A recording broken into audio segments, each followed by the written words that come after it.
Buenas tardes. ¿Qué tal? Buenas tardes, ¿cómo están?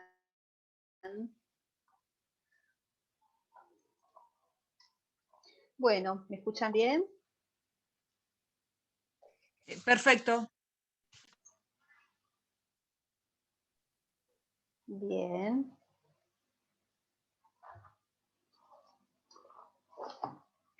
Bueno, estuvimos viendo en la clase pasada lo que sería el contrato de donación. Quedaron algunos temitas por tratar de este contrato de donación. Vamos a ver un poquito las características de las donaciones en particular, que habíamos comentado, ¿no es cierto?, la clasificación en cuanto a donaciones mutuas, donaciones remunerativas, donaciones inoficiosas, donaciones con cargo, ¿sí? Yo ahora voy a buscar para compartir con ustedes el Power y vamos a leer algunas disposiciones también del código donde pueden llegar a tener algunas inquietudes seguramente. Y después vamos a ver si nos queda tiempo de tratar algunos contratos que ustedes, o algunas cuestiones que ustedes tengan dificultad, o si no, les comento algún contrato en particular que vea yo que puedan ser necesario ampliar y que no haya sido tratado, ¿sí? ¿El Power Bueno, a ver después si está en encuentro el el Power campus? porque... Ah, Sí, yo siempre lo subo, siempre se bárbaro. comparte. Si no Gracias. estuviera, yo después se los comparto. El tema es que estuvimos haciendo un trabajo acá en la compu porque tuve un problemita y no sé si ahora lo tengo a mano en este momento como para compartírselos. Por eso estoy buscando. Ah, bueno. Sí, tuvieron que sacar, instalarme de vuelta el disco rígido y bueno, está un poquito lenta la computadora, pero bueno, mientras que busco a ver si carga, les voy a comentar, vamos a hacer algunas consideraciones con relación a estos contratos. Nosotros habíamos tratado el contrato de donación y dentro de lo que es la donación, habíamos dicho, bueno, desde ya, la importancia que se presenta en lo que tiene que ser con el título, ¿sí? Es decir, que cuando estamos transmitiendo bienes registrables o bienes inmuebles, necesitamos que se realice la escritura pública bajo pena de nulidad. Recuerden que este es un contrato solemne absoluto, con lo cual, si no se cumple con esa formalidad, no podemos estar hablando bien de donación. Por el otro lado, les había comentado la necesidad de que esa donación sea aceptada, ¿sí? Y la manera en la que tiene que ser aceptada es de la misma manera en cómo fue instrumentada oportunamente. ¿Esto qué quiere decir? Que si fue realizada en escritura pública la donación o la oferta de donación, vamos a tener que realizar en escritura pública, ¿sí?, la correspondiente aceptación. Y después tenemos lo que se vincula con los... A ver acá si está. No lo encuentro. Bueno, para guardar, voy a sacar este por las dudas, este contrato para darles. Y después teníamos entonces la clasificación en cuanto, habríamos hablado de la reversión, de la revocación y la clasificación en donación mutua, donación remuneratoria y donación con cargo. Ustedes van a encontrar a partir del artículo 1560 este tipo de... está re lenta la compu, quiero bajarlo, bueno. Esta clasificación de donaciones, ¿bien? Por lo tanto, a partir del artículo 1560 tenemos esta clasificación. Cuando hablamos de esta donación, que yo les decía, la donación mutua, habíamos hecho hincapié, que ya lo traté la clase pasada, por eso lo estoy dando como de una manera como un repaso, habíamos hecho hincapié en que es aquella que tiene lugar cuando la donación que efectúa una de las partes es consecuencia de la donación que va a efectuar la otra parte, ¿sí? Por lo tanto, la característica particular que vamos a tener en este... Bueno, como no lo encuentro, no me quiero seguir distrayendo, en este tipo de donación es que la donación que realiza una de las partes es condición de la otra. Y esto es importante tenerlo en cuenta de que no vamos a aplicar acá la teoría de la lesión en cuanto a la necesidad de que sean equivalentes los valores y por lo tanto es una distinción importante cuando hablamos qué diferencia hay entre una permuta y una donación mutua. En primer lugar, podríamos decir que si estamos en presencia de una donación mutua de un inmueble, necesitamos que se instrumente mediante escritura pública bajo pena de nulidad. En cambio, si es una permuta, es solemne relativo, con lo cual se podría instrumentar mediante un boleto de compraventa. Por el otro lado, no necesitamos que haya equivalencia de valores cuando hablamos de una donación mutua, mientras que cuando hablamos de una permuta es necesario que esto se dé independientemente de que se puede llegar a integrar o a completar esta diferencia con una suma de dinero que se refuerza y no necesariamente ambos bienes tengan que ser equivalentes. Esto de hablar de donaciones mutuas hace que este tipo de donación tenga, por así decir, un carácter oneroso. Bien, entonces no es una donación típica, que es la donación gratuita, en la que una parte entrega algo sin que haya ningún tipo de contraprestación, sino de que acá la entrega de una cosa es consecuencia de la entrega que otro va a realizar y por lo tanto estaríamos en presencia de un contrato bilateral y no estaríamos ante un contrato en cuanto a la clasificación de unilateral. Después tienen ustedes lo que sería la donación remuneratoria, que habíamos también avanzado en esta clasificación, que la característica puntual es que en este caso tiene por finalidad cancelar honorarios que se hayan establecido, que hayan dado lugar los trabajos que se han realizado. Y se tiene que hacer mención a que esta donación es con la finalidad de cancelar esos honorarios. Si no se hace esta mención, por más que nosotros digamos, estoy haciendo esta donación por los trabajos que vos me hiciste, en gratitud, en compensación, en lo que fuera, no va a tener ese efecto. Es decir, que sí o sí, en la escritura va a tener que constar que esa donación es de carácter remuneratoria. Si no se hiciera constar, no va a tener efecto cancelatorio de la deuda, por ejemplo, de honorarios que se pueda haber generado, ¿sí? Y la donación será una donación gratuita y no una donación onerosa. Bueno, después tenemos el tema de las donaciones con cargos, ¿sí? Cuando hablamos de las donaciones con cargos, hay, como les dije, una obligación accesoria que en cierta medida es determinante para la continuidad de esa donación, para que esa donación persista en el tiempo. Porque si se presenta este incumplimiento al cargo que se ha establecido, se puede solicitar la revocación. Y acá se presentan todas las problemáticas propias de qué ocurre si hay un adquirente oneroso, de buena fe, bien. ¿Qué pasa si el bien fue transmitido y había una donación con cargo?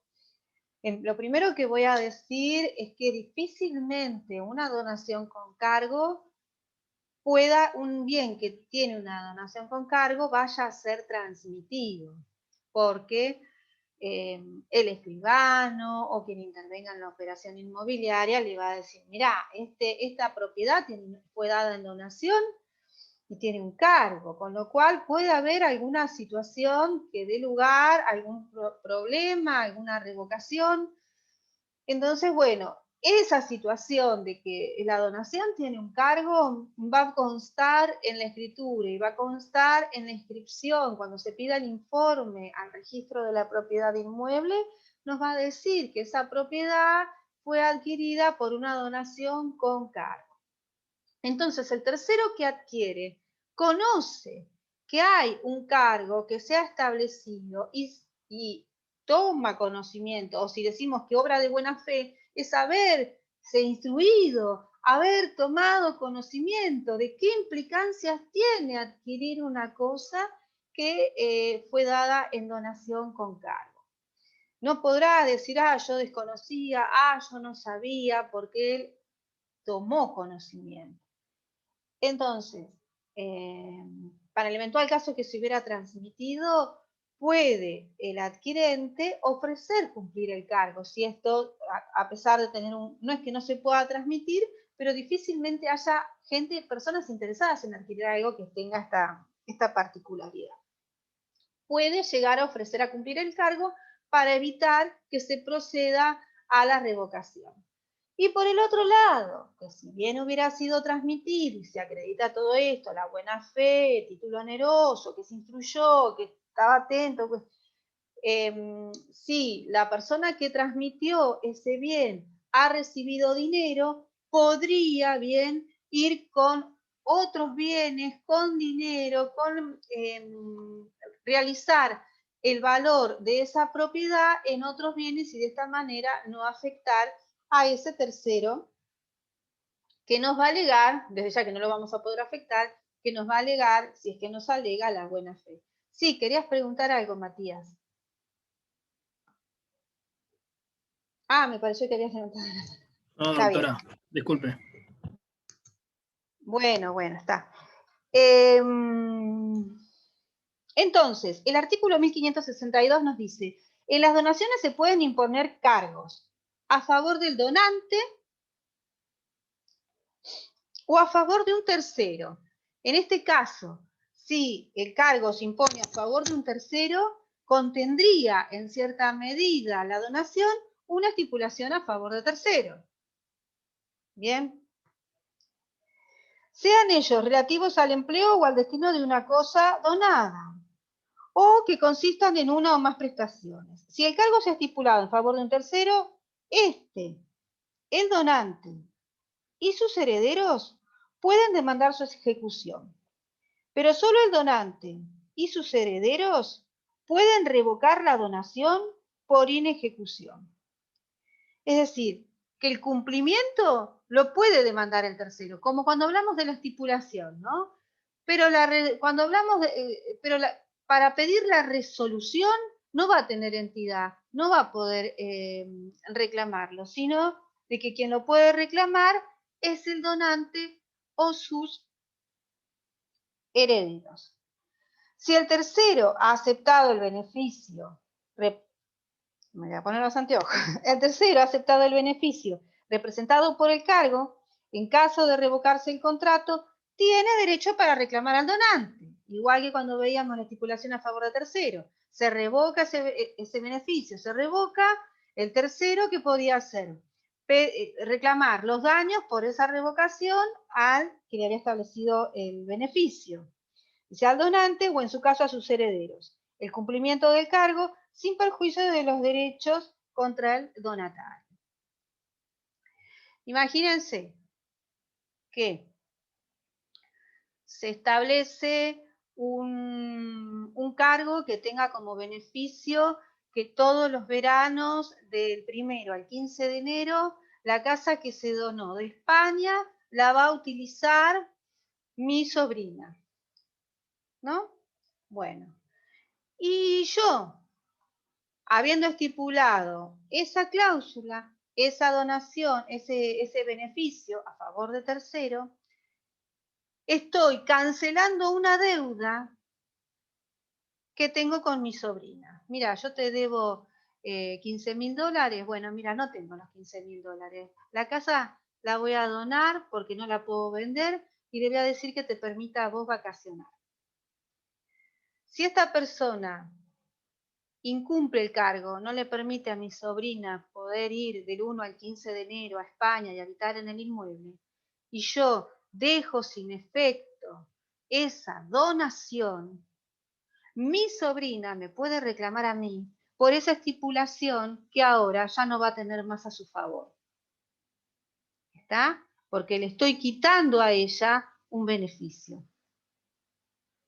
Independientemente de que en este caso, además ella podría haber destinado, qué sé yo, vender esa estadía a otra persona. Entonces, eso da lugar a que el tercero, que es beneficiario de ese cargo, pueda reclamar daños y perjuicios contra el donante o contra los herederos por la revocación de la donación. Puede exigir el cumplimiento, pero no la resolución del contrato. Pero no la revocación del contrato. Y si se revoca la donación por incumplimiento de cargo, va a poder reclamarle al donante bien los perjuicios. O sea, si bien hay responsabilidad por parte del donatario que no cumplió el cargo, si en definitiva decide la sanción mayor, que es la revocación de la donación, bueno, en ese caso, como se queda sin posibilidad de cumplir, le puede reclamar los daños. ¿Cómo puede compensar los daños el donante? Bueno, restituyo esa carga, vas a poder estar, revoco la donación, pero te voy a seguir dejando que estés del 1 al 15 en la casa de España. ¿Está?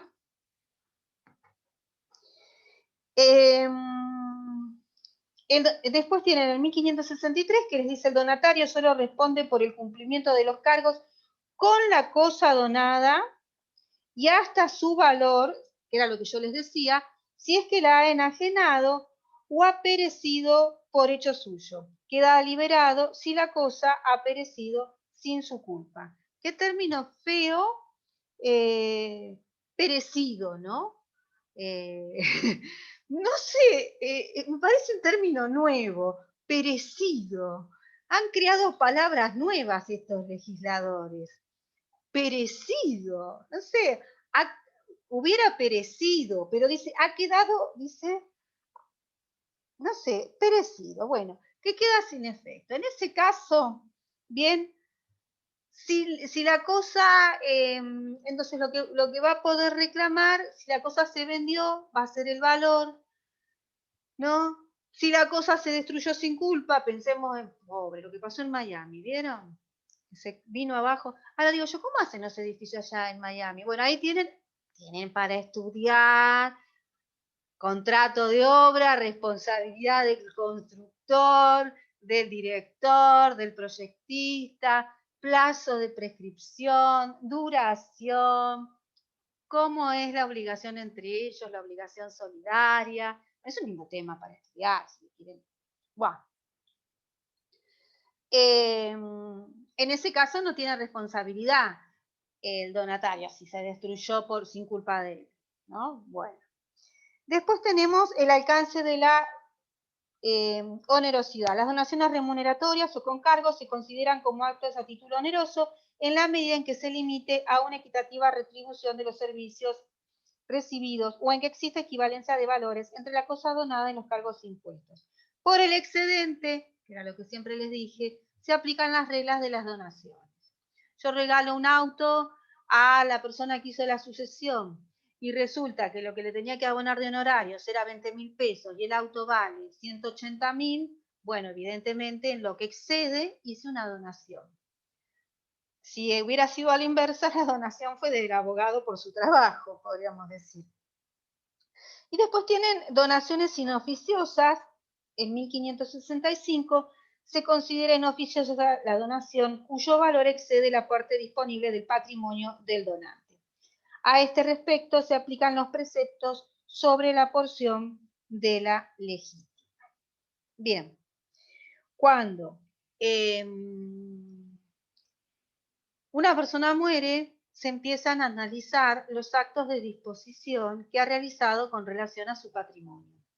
Y se analizan si esas donaciones que fueron efectuadas violaron, excedieron, bien, la legítima o no. Si lo hubieran excedido, tienen derecho a pedir bien la reducción de esa donación o a solicitar la misma como inoficiosa y que quede sin efecto. Con relación a este tema, generalmente se han planteado algunas cuestiones en torno a en qué momento se considera que la donación es inoficiosa. Bueno, lo cierto es que el criterio que se mantenía era que al morir la persona, el donante, se hacía un inventario de los bienes y se analizaba esas donaciones si excedían o no excedían la porción de la legítima. Este inventario se hacía al momento del fallecimiento. Por lo tanto, al momento del fallecimiento se inventarían los bienes y se analiza si esa donación excedió o no la legítima. Lo que yo siempre cuestioné y en cierta medida critiqué es que tal vez esa persona disponía de un patrimonio importante al momento que efectuó la donación y no configuraba una donación inoficiosa, pero que al momento de fallecer por los bienes que quedan en su patrimonio, se analiza la donación efectuada y resulta ser inoficiosa. Entonces, esto acarrea una gran inseguridad jurídica de que alguien pueda plantear que el bien que se transmitió por donación pueda ser atacado, pueda ser cuestionado porque esa donación ha sido inoficiosa. Como consecuencia de esto, en muchos casos, los bancos, cuando estaban vigentes los créditos hipotecarios, no admitían, a los fines de dar hipotecas, constituir hipotecas, la compra de bienes en donde se hubiera transmitido, se hubiera operado una donación, adquiridos por donación. Salvo bueno, que aquellos que pudieran aducir que tienen derecho a reclamar algo, manifestaran que no van a reclamar nada, ¿bien? Pero ¿a quién no le ha aparecido algún hijo por ahí, no es cierto? Resulta que eran 3 hermanos, claro, al seguro se los llevaron presos, si no, no existirían los abogados. Eran 3 hermanos y al cabo de 1 año o de 2 años ya hicieron la sucesión, ya se repartieron todo porque querían dejar todos los papeles arreglados para después no tener nada pendiente. Y al cabo de un tiempo aparece un hermano y sí, yo soy tu hermanito, y con todo reconocido, todos los papeles, bueno, y sí, y esa donación que hizo papá a favor tuyo es inoficiosa porque no me consideró a mí. Y por más que ustedes hayan aceptado, yo la voy a impugnar porque yo tengo derechos sobre eso.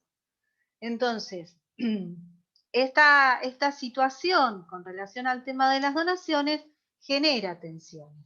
Muchas veces los padres lo hacen para para que los hijos no tengan que iniciar una sucesión y en definitiva luego aparecen los trapitos, como quien dice, en la familia y se ventilan y bueno, que por qué te donó esto, porque yo lo hice porque no le quería traer dolor de cabeza, pero a mí, la verdad que a mí me hubiera gustado quedarme con esa casa y no porque te la dio a vos y a mí me dejó el departamento, porque el departamento paga expensas y la casa no paga expensas, y yo tengo chicos y vos no tenés chicos, entonces la verdad que, bueno, entonces a partir de ahí se generan conflictos.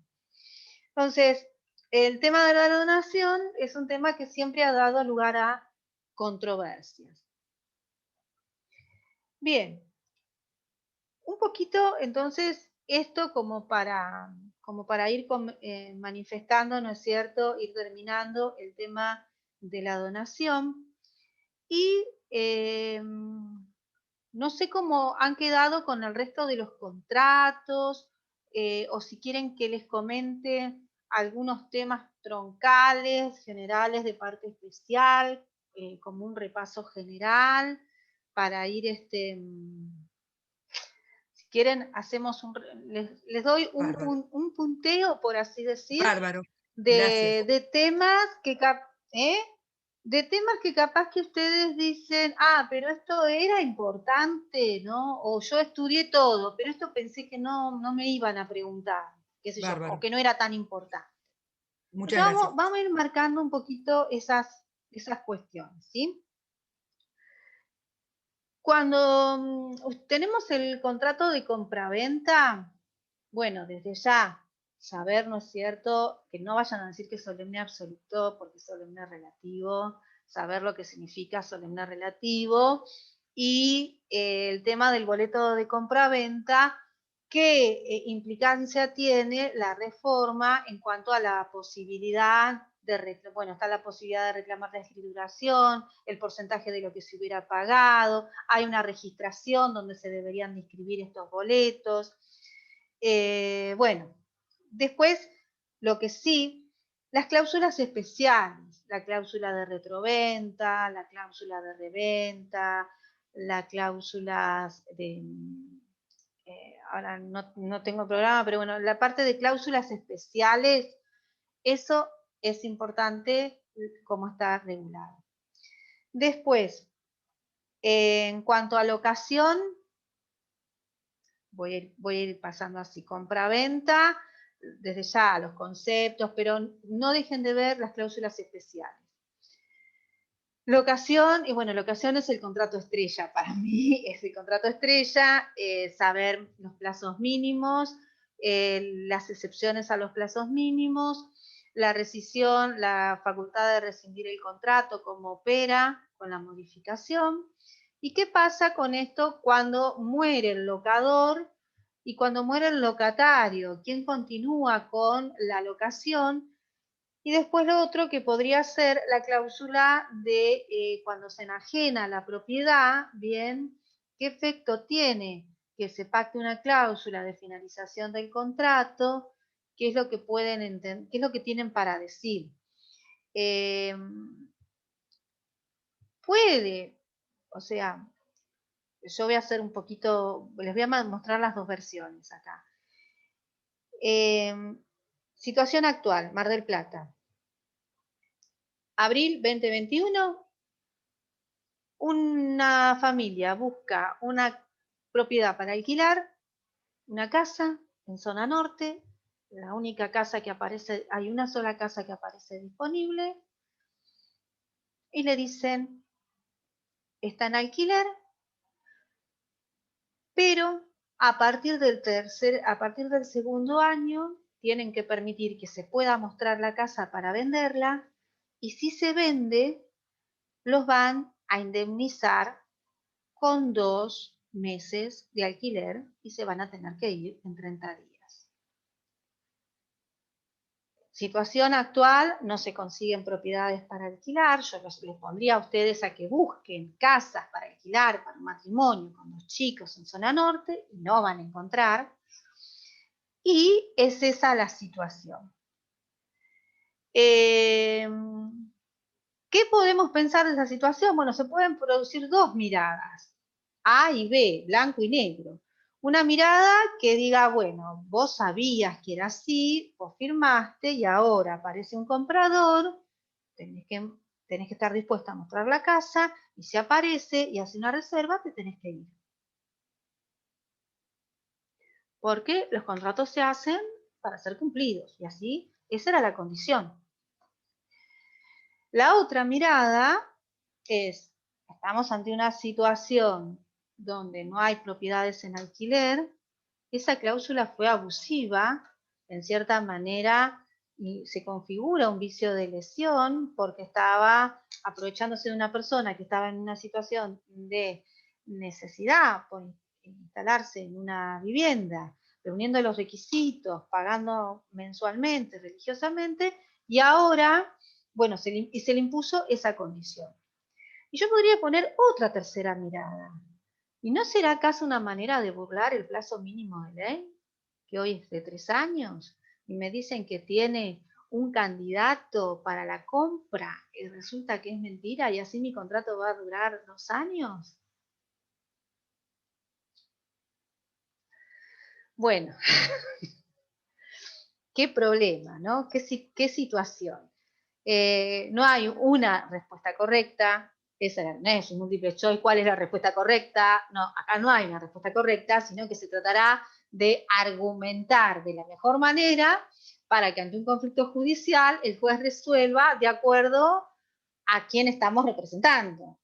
Si yo digo acá, Paola va a representar al dueño de la casa, buscará todos los argumentos habidos y por haber para hacer valer lo que firmaron. Y si yo digo, Matías va a representar a los inquilinos, a los locatarios, buscará todos los argumentos necesarios para decir que esa cláusula no era válida en el momento en el que estaba atravesando y porque no tenemos que me presente un boleto de compraventa, que me presente la fecha de escrituración en escribanía, para yo creer que efectivamente está vendido. ¿Cómo me acredita a mí que está a la venta? ¿Por una reserva? ¿Por una simple reserva?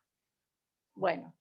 Igualmente, Sí. pregunto, porque no sé, Sí. objetivamente, si el plazo son 3 años, por más que vos te hayas firmado por lo que firmaste, un juez te tiene que decir que esa cláusula no es correcta, es abusiva, ¿o no?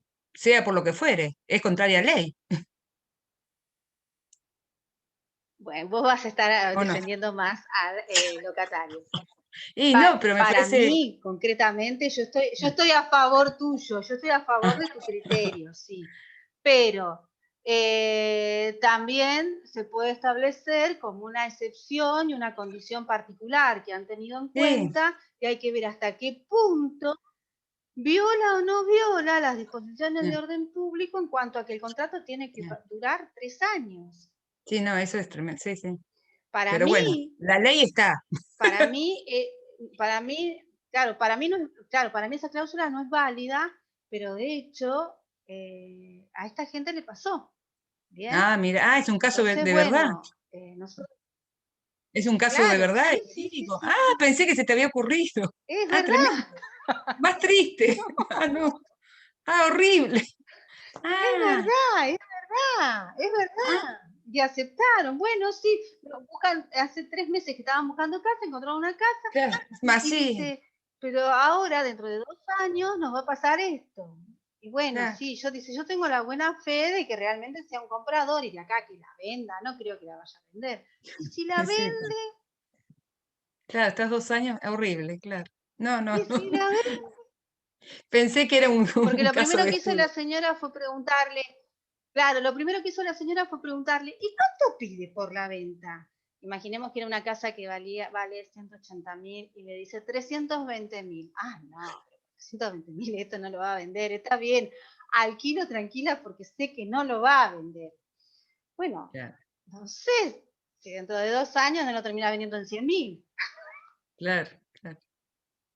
Tremendo. Y bueno, un abuso. ¿no? Bueno, claro, claro, exacto. Bien, entonces, contrato de locación, ya les digo, para mí es el contrato estrella, pero bueno, no se puede dejar nada.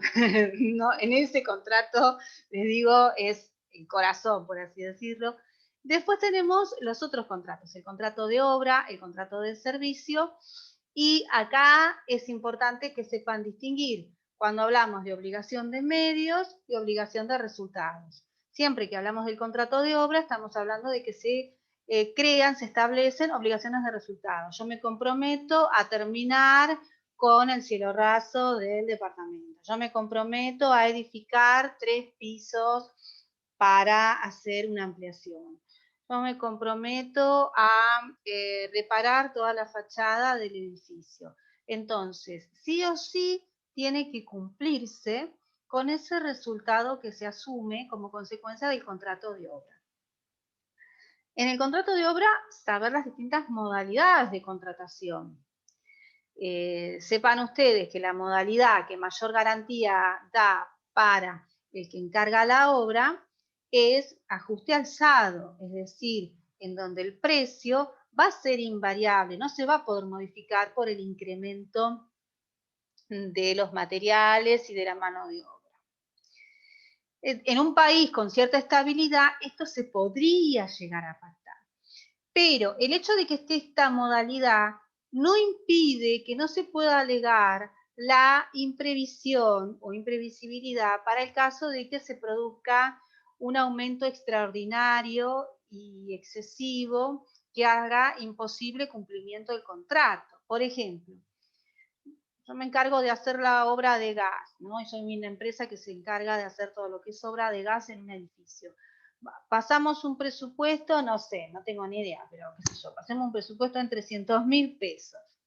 Bueno, resulta que en 3 meses todos los materiales y la gente que yo tengo que emplear, se me fue todo a 1.500.000. Es imposible que con 300.000 pesos pueda hacer esa obra. Me van a decir, pero vos contrataste con ajuste alzado, porque la administración, ¿qué quiere decir? Que es inmodificable. Sí, es inmodificable en situaciones normales, pero ante esta situación extraordinaria amerita una revisión o si no, la resolución del contrato. ¿Está? O adecuamos las prestaciones para que se pueda llevar adelante y si no, lo dejo sin efecto. ¿Quién es el que no lo puede realizar acá la obra? No es que no la pueda, podríamos pensar que no la pueda pagar el comitente, el que la encarga, pero acá no la puede realizar el empresario, el que va a hacer la obra, no el que paga, sino el otro, porque no puede cumplir con la entrega de los materiales, ni el pago de los salarios y demás. Entonces, esta situación, por más que la contratación sea mediante ajuste alzado, se puede invocar la imprevisibilidad o la teoría de la imprevisión.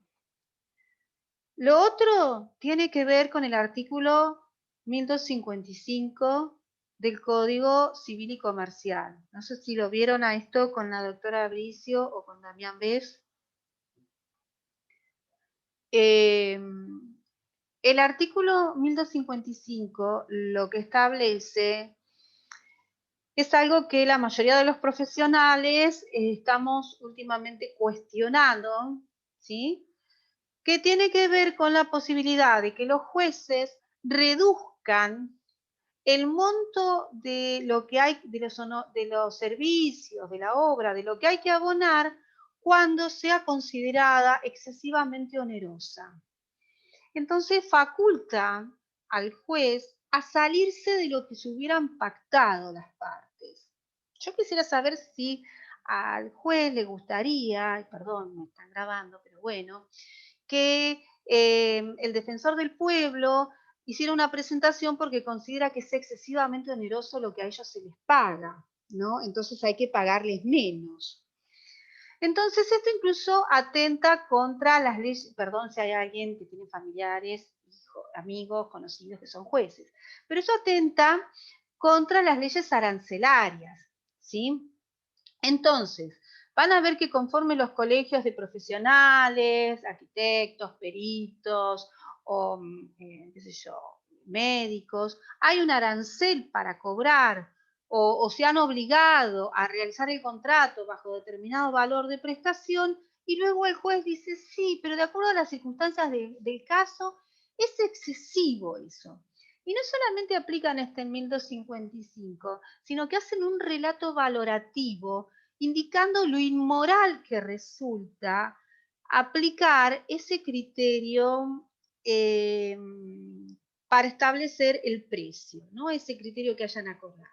Esto no quiere decir que no haya casos que no corresponda tenerlo así, pero no solamente lo hacen con relación a lo que se hubiera acordado entre las partes, sino también con relación a las leyes arancelarias que regulan la profesión, cuando las distintas actividades, cuando no han sido declaradas inconstitucionales, ni legales, ni arbitrarias, sino cuando llega el momento de pagar, no, pero esto es mucho. Y sin que nadie se lo haya pedido, de oficio lo puede hacer. El juez podrá, como que tiene la facultad. Muchos habían querido, con este 1155, solicitar la inconstitucionalidad del artículo, ¿sí? Porque les daba un gran margen de discrecionalidad a los jueces. Otro tema también importante tiene que ver con el hecho de que si decidimos dejar sin efecto esa contratación que hemos realizado, sea contrato de obra, sea contrato de servicio, se establece una necesidad de abonar una reparación por no continuar adelante con ese contrato que hemos establecido, que hemos acordado, en virtud a que el profesional dejó de aceptar o de celebrar contratos con otras personas en función a ese contrato que celebró con nosotros. Entonces se habilita una suerte de reparación, de indemnización por los daños que ocasiona ese incumplimiento contractual, de no querer seguir más adelante. Entonces hay que tener mucho cuidado cuando ustedes sean abogados y les presenten, por ejemplo, un contrato de obra, digan, mira, nosotros estamos ya cansados de este arquitecto, viene a la hora que quiere, trabaja, bueno, vamos a pedir la resolución del contrato y buscamos a otro. Claro, es fácil decirlo, ¿no es cierto? Y después ustedes tener que comunicarlo, pero informarle las consecuencias de decirle que tomar a otro significa reparar los daños que hemos realizado a este arquitecto y que son merituados en el valor del contrato que firmamos. Bien, entonces, si hay incumplimientos, busquemos que cumpla y si no, denunciemos los incumplimientos para que, es como en el tema laboral, para que la resolución sea en todo caso motivada por un incumplimiento y que no le dé lugar al que quiere dejar sin efecto ese contrato a tener que afrontar una reparación. ¿Está? Entonces, bueno, denunciamos un pacto comisorio y cumpla y si no, resuelvo el contrato. Bueno, guarda, porque la resolución, o sea, hay que acreditar, no es tan así liviano que se resuelve por las consecuencias. Después, bueno, está todo lo que tiene que ver con el tema de la responsabilidad, que en ese sentido, bueno, viene un poquito ese artículo, sepan que la responsabilidad que se establece es una responsabilidad solidaria, que se puede ir contra el director, el proyectista, el constructor, y que eso no impide que entre ellos haya una responsabilidad interna en función de quién tuvo el grado de participación. Es decir, que está la posibilidad de una acción de repetición, es decir, el más solvente fue el que tuvo que afrontar, en definitiva, el monto del reclamo, bueno, podrá ir contra los otros en su proporción. Cuando hablamos después del contrato de servicio, saber que es un contrato donde hay obligaciones de medios, es decir, que se compromete a emplear toda la diligencia para poder llevar adelante ese contrato, que acá no se garantiza un resultado y que tampoco estamos en presencia de algo cosificable, es decir, es un trabajo intelectual, profesional, pero o un servicio que se presta, por ejemplo, a dar clases, pero que no es cosificable. Porque si fuera cosificable el trabajo que se va a realizar, estamos ante un contrato de obra. Bien. Después tenemos el tema del contrato de mandato. Y cuando hablamos del mandato, saber el concepto, saber la clasificación, pero tener presente qué significa el mandato, cómo entendemos el mandato irrevocable y post-mortem. Es decir, no pueden no saber esto, que es para un contrato en particular, por un tiempo determinado y un mandato con un poder especial, bien, es por un tiempo determinado. No puedo hacer un mandato irrevocable y post-mortem para todos los negocios jurídicos que tengo en forma general, sino es para la venta y hasta ilimitado en el tiempo, 5 años, no más de 5 años.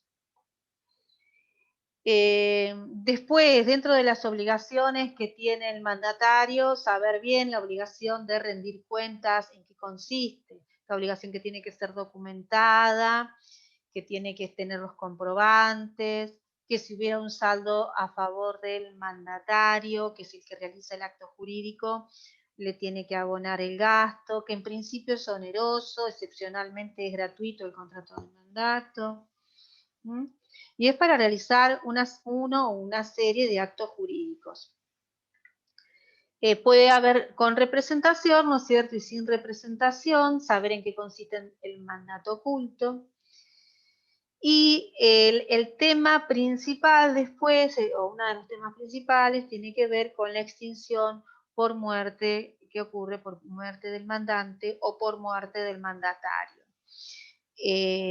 Por ejemplo, somos abogados, ¿no es cierto? Y apoderados, y muere nuestro cliente y está corriendo el plazo para apelar, nosotros no podemos decir, ah, no hago nada porque se murió, entonces no. Hay que apelar, y después que se apeló, denunciar, ¿no es cierto? Puede ser concomitantemente, denunciar el fallecimiento, acreditar y pedir que se presenten los herederos para hacer valer los derechos que consideren en el expediente. Pero esos actos procesales que están corriendo, o se pide la suspensión, o se presenta, pero no puede cesar su intervención automáticamente porque falleció. Todo aquello que fuera urgente y que le podía generar un perjuicio al mandatario, al mandante, lo tiene que realizar hasta que se presenten los herederos. Y si no se presentan, se los intima bajo apercibimiento de ya después dejar. Pero no podría dejar de hacer los actos interés del mandante por el solo fallecimiento, sin haber dado aviso o haber comunicado esta situación. Después tienen lo que sería el contrato de fianza. Bueno, del contrato de fianza, saber las distintas clases de fianza y saber esto que significa fiador, liso y llano pagador. En realidad, cuando se está mencionando de esa manera la fianza, lo que se está constituyendo es un codeudor, ¿sí? No es un fiador, sino un codeudor. Bien, saber el plazo de duración de la fianza, que son 5 años desde que se hubiera obligado. Bueno, que se tiene que obligar a suma de dinero líquida determinada. Nunca se va a poder obligar a más de lo que se obligó el principal.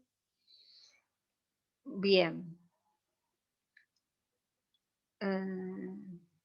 Fianza. Después tienen el contrato de comodato, por ejemplo. Bueno, ahí es simple, saberlo, poderlo diferenciar, por ejemplo, la locación del comodato. O sea, el comodato es el préstamo de uso gratuito. En cambio, la locación, lo que se entrega es el uso y goce y es oneroso, es por el pago de un precio. El comodato tiene un tiempo, no, la locación tiene un tiempo determinado. El comodato es el tiempo que hubieran acordado, no va a tener un tiempo, un plazo fijado por la ley. Incluso puede ser sin plazo y es al simple requerimiento.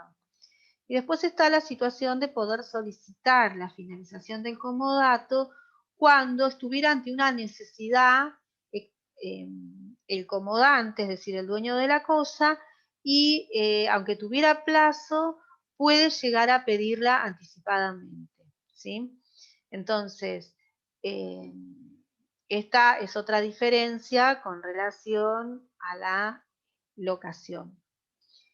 Después, bueno, es esencialmente gratuito y cuando es un contrato gratuito saber que la evicción y los vicios redimitorios son un elemento accidental, es decir, salvo que se hubieran pactado.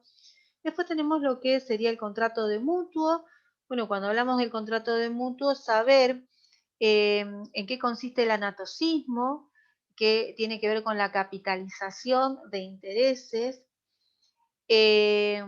los distintos tipos de intereses que hace referencia al código, van a ver que se habla de intereses punitorios, compensatorios, moratorios. Los punitorios es por la falta fuera del cumplimiento de la ley, es decir, no se pagó el préstamo en la suma de dinero en el plazo previsto. Entonces es una pena. El compensatorio es precisamente por el plazo que se da para pagar. ¿Sí? Y el moratorio es por esos días que se extralimitó, que tenía que pagar el 15 y se calcularon los compensatorios hasta el 15, hasta el primero. Bueno, ahora hay que calcularlos hasta el 15 y esos serían moratorios, ¿tá? Por el exceso que tardó en pagar. Entonces tenemos compensatorios, punitorios y moratorios. Después se habla, ¿no es cierto?, de esta posibilidad de actualizar trimestralmente y siempre que haya acuerdo, lo de la capitalización de los intereses, que sería el anatocismo. Está previsto en el Código Civil. Muy raro que hagan, que alguien acuerde bajo esta particularidad. ¿Qué más? Bueno, hay un artículo sobre la contratación en moneda extranjera que seguramente lo subió la doctora Claudia Bricio, que tiene que ver con obligación de dar cosa cierta y bueno, cómo opera esto, ¿no es cierto?, en cuanto, bueno, a ciertas consideraciones que se han presentado en otras etapas de nuestro país, como la consecuencia de la especificación y la intervención del Estado en este tipo de contratos, ¿no es cierto? O haber establecido fórmulas determinadas para decir cómo se iba a devolver sumas de dinero que eran en dólares y que después quedaron en pesos. Ese es un ejemplo típico del intervencionismo del Estado. Intervencionismo del Estado también que está presente en los contratos de locación con la nueva ley y con las prórrogas que hicieron a los vencimientos que operaron el año pasado, como también a la omisión de la actualización del monto del canon locativo como consecuencia de la pandemia. Bueno, se postergó para más adelante y esto sin duda repercutió negativamente porque algunas se valieron de esto como un derecho y ahora, bueno, sanear, ¿no es cierto?, esas deudas que han quedado generan cierto malestar entre las partes que lleva muchas veces a generar un nuevo contrato o una desvinculación no de la manera, no de la mejor manera en que hubieran querido. Bien, después tienen el contrato de renta vitalicia. Ese contrato no sé si lo han podido entender. Es un contrato aleatorio y es solemne absoluto en la medida en que es gratuito, ¿sí? El contrato de renta vitalicia es un contrato de previsión que se caracteriza porque una persona entrega una suma de dinero, por ejemplo, o un valor importante o algún bien de un valor significativo, y la otra, la que lo recibe, bueno, primero tiene que tener garantías de solvencia, la que lo recibe, para poder afrontar el pago periódico, que generalmente es mensual, durante la vida de una persona que se ha tenido en miras, que se dice la vida de la persona que se ha contemplado, o el cabeza de renta. Es decir, se va a tener una persona en consideración para establecer durante cuánto plazo se va a pagar esa renta, y es mientras que viva esa persona. Esa persona puede ser que coincida con el que entregó el capital o que no tenga nada que ver con el que entregó el capital. Pero sí es importante que goce de buena salud, que esté bien, ¿sí? Entonces, se entregan, por ejemplo, $100.000 y el que recibe ese dinero tiene que pagar, mientras que viva esta persona, la suma de $2.000 mensuales. Como no sabemos cuánto tiempo va a vivir esa persona, no sabemos en definitiva si va a ser beneficioso para el que entregó el capital o va a ser beneficioso para el que está pagando la renta. Después puede ser que se establezca, bueno, no me voy a olvidar nunca que decían, ¿qué pasa si el que muere es el beneficiario y no la persona cuya vida se ha contemplado? Es decir, ¿se extingue la renta? No, no se extingue la renta, porque la única causa de extinción de renta es que se muera la persona cuya vida se ha contemplado para establecer la duración de la renta. Solamente, y entonces un día un chico en un examen, cuando terminó de rendir, dijo, ¿y qué pasa si no tiene herederos el beneficiario? Se muere, está bien, no es causal de que se extinga, ¿no? Pero no tiene herederos. Entonces decíamos, bueno, eso iría para la renta, es decir, sería una sucesión vacante, iría para la renta para el Estado. En la medida en que el Estado tome conocimiento que está esa renta, ¿no es cierto?, estipulada, acordada y demás. Y si no, bueno, pues, habría que ver, ¿por qué no pensar que en el caso que no tuviera herederos, no podría ser una situación excepcional de considerar la extinción de la renta, ¿no? Pero en algunos casos se puede pactar que el beneficiario de la renta sea una persona o sea la persona y un grupo de personas que ella designa y que no necesariamente tenga que ver con los herederos. Por ejemplo, Juan contrata a su favor, Juan resulta beneficiario de una renta vitalicia. Pero ¿quién resulta beneficiario de la renta vitalicia? Es similar a la donación con cargo, podrían decir. Juan, Cristina, Susana, Mateo. Bueno, Juan se muere. ¿Se extingue la renta? No, porque ahora pasa entre Cristina, Susana y Mateo. Se van a repartir a prorrata el importe que le correspondía a Juan, salvo que hubieran establecido que alguno va a crecer en beneficio y otros no. Es decir, que uno de ellos va a recibir el todo y el otro no. Si no, se divide entre todos en partes iguales.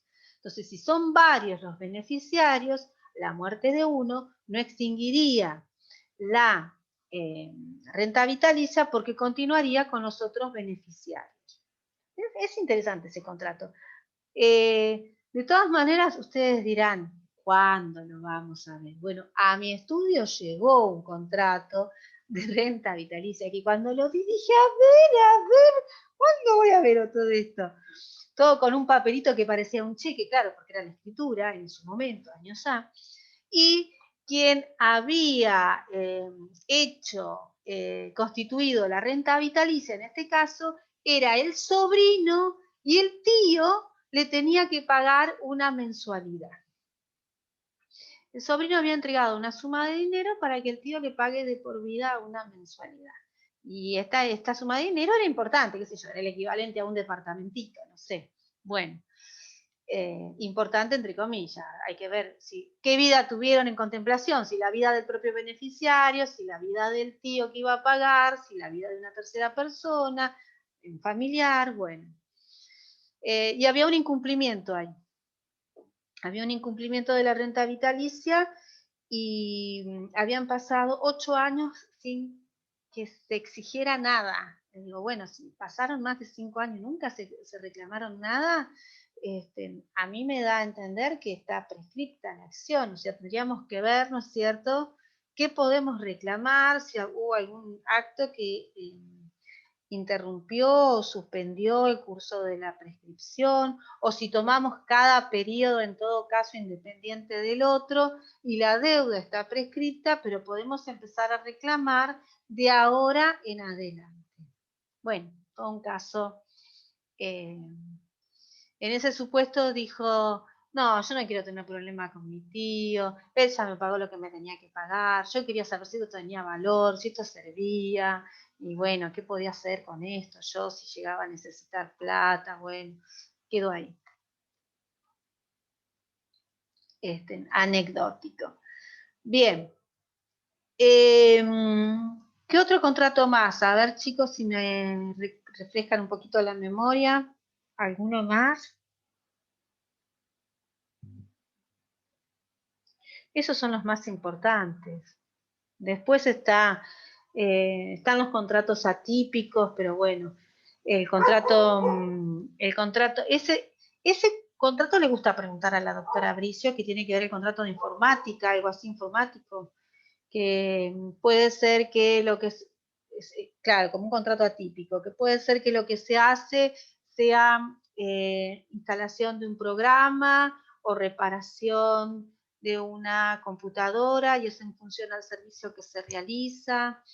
pero es un contrato atípico y en algunos casos lo podemos tener como muy similar al contrato de servicio y en otros muy similar al contrato de obra según a qué se obliga. No sé si lo tienen en el programa nuevo, antes estaba. Paola, ¿me quieres decir algo? No te escucho, estás muteada.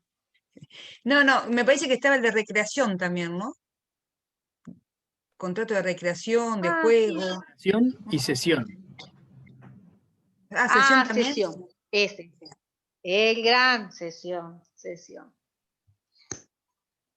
Bueno, de la sesión, saber que tenemos como parte cedente y sesionario. ¿Qué es lo que no se puede? Van a ver que todos los derechos se pueden ceder, que dice litigiosos, futuros, o sea, hay un montón de derechos que se pueden ceder, pero en particular nos detenemos en qué es lo que no se puede ceder. Los derechos de pensión, los derechos de alimentos, los montepíos, que es el porcentaje de jubilaciones, las indemnizaciones laborales, todos esos, ¿cuáles son aquellos derechos que no se pueden ceder? El nombre, ¿no es cierto? Los derechos inherentes a las personas, el derecho de habitación. Bien. Entonces, saber en la sesión qué no se puede ceder. Saber cuáles son las partes, cedente y sesionario. Saber qué se transmite con la sesión. Se transmite un derecho, ¿no es cierto? ¿Qué posibilidad puede tener? ¿Qué encuadre puede tener? Puede ser un derecho personal, un derecho creditorio, un derecho intelectual, un derecho real, ¿no es cierto? Y que puede ser a cambio de un precio, se aplicarán los contratos onerosos, o a cambio, o gratuitamente se aplicarán supletoriamente las reglas de la donación. Será una sesión gratuita o una sesión onerosa. Acá con la sesión, cuando estamos hablando de un título de crédito, por ejemplo, no solamente se transmite el título, donde consta el crédito, qué sé yo, derecho a cobrar mensualmente 20.000 pesos a un deudor, sino también todas las garantías que se hubieran constituido en ese contrato.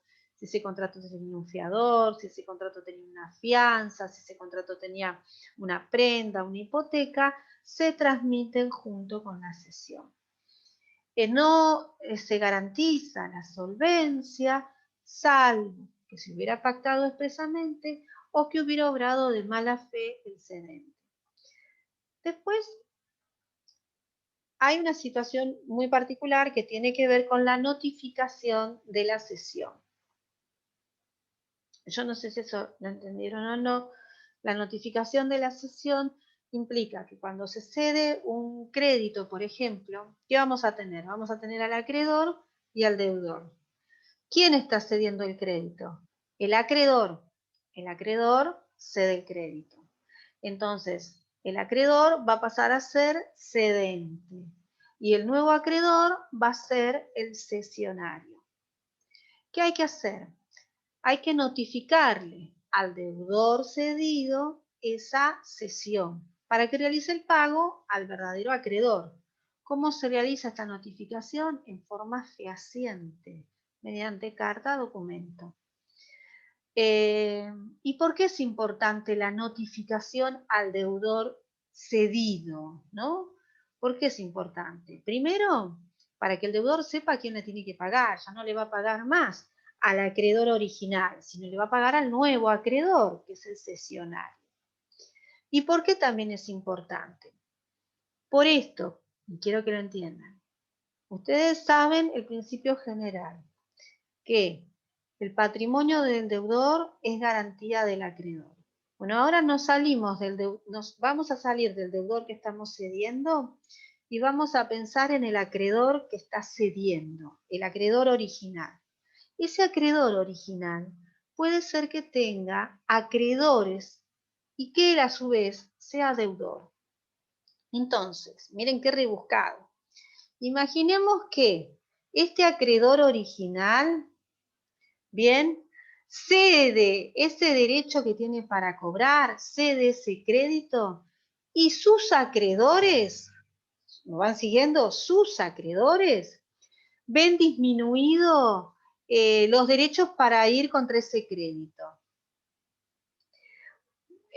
Por ejemplo, Juan tiene para cobrar $100.000 y los acreedores de Juan le dicen a Juan, págame, págame, págame. Juan no le paga. Entonces, ¿qué hacen los acreedores? Vamos a embargar los créditos que tiene para cobrar.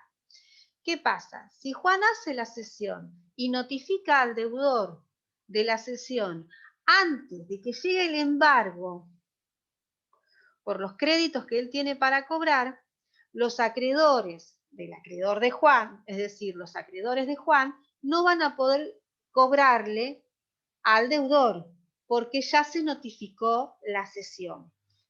Pero si no se notificó la cesión y los acreedores traban embargo sobre el crédito que tiene Juan contra el deudor que está cediendo, Juan, el deudor cedido le va a tener que pagar a los acreedores que embargaron. No le va a tener que pagar. Va a quedar todo ese dinero para los acreedores de Juan. Entonces decimos que la notificación al deudor cedido produce el embargo del crédito a favor de los acreedores. Es decir, que es una manera de que se garantice el nuevo acreedor que va a poder cobrar, porque los deudores del acreedor que está cediendo no van a recaer sobre ese crédito.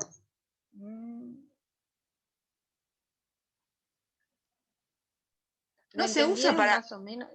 Sí, sí, pero digo, ¿no lo usan como una maniobra para insolventarse? ¿Quién? ¿El cedente, el acreedor? Sí. Claro. Bueno, si pensamos de mala fe, puede ser. No, me Otras parece veces como lo que que es puede una ocurrir maniobra es, fácil. Sí. No, me pareció como una maniobra no, bastante no, sencilla, ¿o no?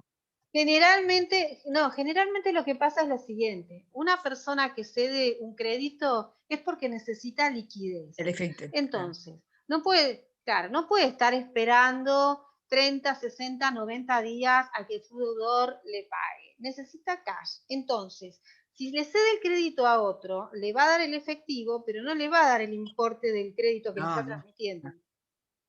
Tal vez el importe nominal sea de 100.000, pero se lo va a comprar como descuento de documentos, se lo va a comprar a 70.000 tal vez. Bueno, entonces en ese caso ya tiene el acreedor que está cediendo, que es el cedente, ya cobra ese dinero y el nuevo acreedor espera, le da el plazo a este deudor. Ahora, si él tuviera a su vez deudores, fíjense que lo previó el código. Yo digo, qué mal pensados. En la sesión de crédito están pensando en los deudores del acreedor que está cediendo. Claro. Como vos decís, no lo hacen para. Entonces, si lo hicieran para, si lo hacen para y hubiera un conflicto de intereses, ¿a quién le vamos a pagar? Al que notificó primero. Si se notificó primero la cesión, antes que el embargo, tiene derecho el nuevo acreedor a que se le pague a él. Ahora, si se notificó primero el embargo antes que la cesión, esa plata va para el embargo. Bárbaro. Gracias. Por eso la importancia de la notificación en la cesión. Después, los efectos van a ver que entre cedente y cesionarios, por eso el solo efecto dice de la cesión. Después algo más, la forma, necesitamos que sea en forma escrita esta cesión. Bien. A mí, por ejemplo, y este es un ejemplo, yo tenía un crédito hipotecario en el año 2002 y el banco se vendió, se fusionó y entonces yo ya no le debía más al banco, era el Banco Quilmes. Pasé a deberle al Banco Macro. Macro, Bansud, bueno. Entonces, yo típica abogada, ¿no? Digo, bueno, pero ¿cómo sé ahora que le tengo que pagar al Banco Macro? Porque la hipoteca dice que le tengo que pagar al Banco Quilmes. Yo le pago al Banco Macro y después me dicen que pagué mal, el que paga mal paga 2 veces. Entonces, mandé una carta, documento para constancia legales, solicito me indique fehacientemente quién es mi acreedor hipotecario como consecuencia de la sesión que me dicen que se ha operado. Entonces me dijeron que se había operado una sesión, que la misma había sido publicada en el boletín oficial y que figuraba además en el Banco Central que el continuador de todos los créditos y demás de esa entidad financiera pasaba a ser el Banco Macro. Entonces, bueno, mi nuevo acreedor era el Banco Macro, pero la hipoteca estaba a nombre del Banco Quilmes, ¿está? Entonces yo necesitaba verificar, establecer el vínculo, el enlace, porque por más que diga, sí, vos vas ahora al Banco Quilmes, y no dice más Quilmes, dice Macro. Bueno, pero ¿le tengo que pagar a Macro o lo tengo que buscar a Quilmes en otro lado? ¿O a quién le pago? ¿Ah? Bueno, entonces ahí habían alegado que la publicación la habían hecho por edictos donde se comunicaba que se había operado esa sesión. Bien, bueno, yo la desconocía. Dame la copia, dame la constancia para tener a resguardo. Bien. Bueno, la modalidad, como ustedes saben, va a ser la misma que se tomó con el primer parcial. Creo que quedamos para el 30, ¿no? ¿Les confirmaron ya? El miércoles 30 Sí, sí. a las Nos dijeron, 15:30. no sé la hora. ¿Sí? No sé la hora yo. Damián, el doctor Damián Bes publicó que para que no se hiciera tan tarde, prefería arrancar a las 15:30 y que creo que había quedado en eso, pero no sé si bueno. alguno tiene algún problema por algún tema de trabajo o demás. Seguramente lo vamos a estar publicando, se va a publicar en la plataforma. Regio. O en el grupito, no sé si están, claro, en el grupito, en el chat. Bueno, bueno chicos, con esto entonces los estaría dejando. No sé si hay alguna cuestión particular que me quieran preguntar o algo que quede pendiente. Doctora, ¿yo le puedo hacer una pregunta No. de donación de hoy? A ver, sí. Me quedo dando vueltas qué pasa en una donación inoficiosa. ¿Qué pasa si lo que se donó es efectivo? Y supongamos que se excedió de la legítima. ¿Correspondería que ese monto se actualice si se declara inoficiosa o me quedó eso como en duda? ¿Qué podría pasar? No, lo que pasa es que, bueno, hay que ver que estás con el tema de Maradona, Rocío Oliva, todo ese tema, el efectivo. No, la verdad ni idea. No, se me ocurrió con la inflación sobre todo. Si se hizo, no sé, hace 10 años 100.000 pesos, que hoy 100.000 pesos quizá no es tanto y hace 10 Está bien. años era mucho. Mira, generalmente generalmente la donación, y en cuanto es inoficioso o no, nos estamos refiriendo al tema de los bienes inmuebles. Si hay dinero, se tiene que haber hecho, y se tomó el recaudo de hacerlo mediante escritura, donde conste y sea fehaciente, bueno, se analizará el caso, es una situación particular y puntual, y se verá, no trae desde ya ninguna regulación específica. Una donación en dinero, yo le puedo regalar a mi hija $10.000 y eso se entregó y no hay manera de controlarlo, ¿bien? De verificarlo. Si efectivamente eran 10.000, pero si se hizo en forma registrada o si de repente se cedió el ingreso de un contrato que se suscribió para que todo ese dinero fuera para ella, bueno, ahí sí se puede llegar a cuestionar y hay que ver el inventario y cómo se va a evaluar ese valor, pero va a ser al momento del fallecimiento, el importe se va a tener al momento del fallecimiento. La actualización no se lo va a actualizar, entiendo que no, porque sería Bárbaro, gracias. como, hay que ver las particularidades del caso, pero entiendo que no. Bien, ¿alguna pregunta más?